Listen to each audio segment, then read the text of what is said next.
Hi, I'm Den Lennie. Welcome to Las Vegas, Nevada to the NAB show 2011. I want to just take you around the show now and show you a few things which I think might be of interest in this exciting world of 35mm video. So let's start at the high end of digital cinema. Now, we've all been to the cinema, and our passion for filmmaking, I think, always stems from watching films at the cinema. This is Sony's latest beast. It's the F65. It's an 8K sensor delivering a 4K image. It's the high end of digital cinema.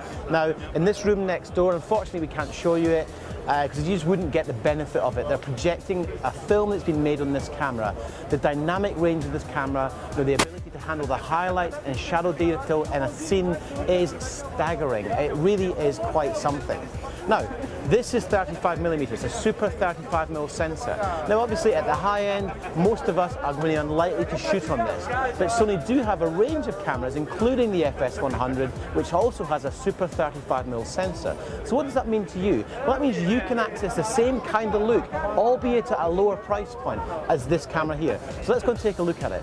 So here's where it all starts, in the sensor. Now Sony are renowned for great sensor technology. This is an 8K CMOS sensor. Now it's a 20 megapixel sensor, but it's super 35mm, and it's the same size of sensor that's in the FS100. So, you know, even though the FS100 is a much lower priced camera, you can be shooting the same physical sensor size. And that means you get a very close to that look of big cinema. So let's go and take a look at that. So here it is for me, the FS100. This is the camera of the show. Now, I am slightly biased. As you know, I was part of the design process. We got the first unit out of Japan. We made the vertical music video.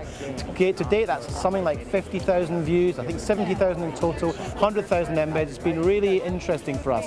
Now, when we got this camera, obviously, it just had the E-mount. Compact primes from Zeiss, they've now made an E-mount version.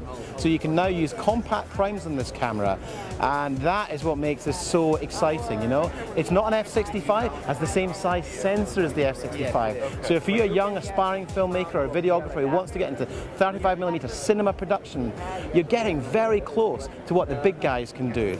If you're a video shooter, this is going to feel very familiar. I'm not going to go into too much detail because you know we've got on our video blog at fstopacademy.com.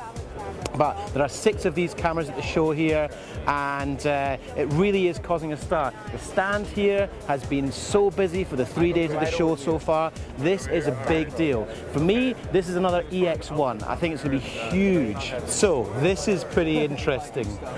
Berger Engineering have made a remote follow focus for the NEX FS100. And look, here, Canon L series prime lenses. This is due to be out in June. Now, what does this do? This is an E-mount to L series adapter. And what's really exciting, and this is a prototype, this cable won't be in the real deal. This prototype has remote focus and remote iris control for your L series lenses. So any of you that have got a catalogue of L series glass and want to move to the FS100, well, this allows you to do that and gives you full control. The best bit about this, it's going to be under $1,000 and it's going to be Bluetooth. So it's going to be a wireless remote follow focus and iris control. Now, I think that's going to make using this camera with my existing L series glass really attractive. Now, for some people, they want to shoot at a higher bit rate than the internal bit rates of the camera in the ABC HD. So with the HDMI, you can stream out and record onto something like this, which is the Conversion Design Nano Flash. And you've got bit rates up to 160 megabits. Now this is a PL mount lens from Leica with an adapter to E-mount. So again, the E-mount adapter thing is really happening really now, and you can pretty much put any lens you want onto this camera. Now Leica is synonymous with being some of the best glass in the world, but it comes at a price. So this new lens here, beautiful. A set of 8 of these will set you back a cool $178,000. So, ordering now, 5% deposit. I'm going to go make an order.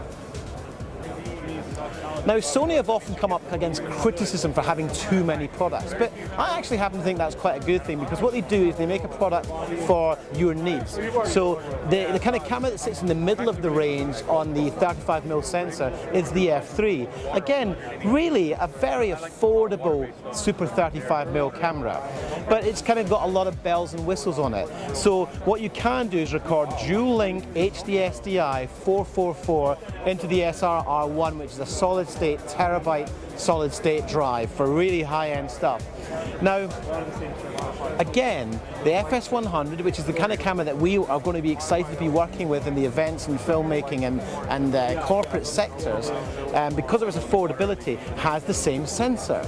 So, you know, you're basically getting a chance to shoot pictures that are as good as this at a much lower price point. And okay, you don't have the full 444 output, but for most cases you don't need that, especially for the corporate and events world.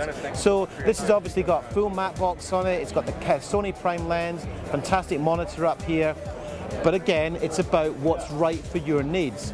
So one of the big products at the show this year seems to be external recording devices. Blackmagic have not disappointed either. They've got something here called the HyperDeck Shuttle. It's a staggering $345 US. It'll record HD SDI in and out and HDMI in and out. And basically it uses solid state drives to record onto. So a really low cost external recording device. It's uncompressed, so really that's pretty exciting stuff. And then we've got this reader up here, which is the HyperDeck Studio, which is just a way to take your SSDs and just chuck them into here, and you've basically got a deck, and that's $995. So what seems to be apparent this year is all these devices are coming in at a very affordable price point to give us the highest quality recording we can want. So again, Blackmagic haven't disappointed. So we talked about the Berger Engineering follow focus earlier for the FS100. They also do one for the AF101. This is the prototype of the new version for the FS100. The AF101's been out a little while, and what you're going to have is a wireless Bluetooth, you know, follow focus controller to allow you to put your L series and Canon EF lenses on either your AF100 or your NX cam. Now, on the vertical music video we shot with the FS100, we used the Atlas 10 slider from Cinovate. They've just brought this one out called the Atlas 10 FLT for flight. As the name suggests, it's designed for flying. It's much more lightweight, but it's very, very smooth, and it's just a bit over $500. Now, something else we've just discovered, these guys are using these fluid ball heads from a company called Benro. This is a Benro B3, and I understand these are only $100. Why is this useful? Well, a ball joint allows you to have lots of flexibility when you're out shooting, but the pan head means that you can pan and track slide at the same time. This is really cool and a great price. Well folks, that's the end of my journey at NAB 2011. I've got to get off to the airport. I hope you've enjoyed this small glimpse into this amazing trade show. 35mm cinema tools, I believe, are the way forward. I hope you've enjoyed it. Any questions, as always, contact me at fstopacademy.com, and I'll see you next time.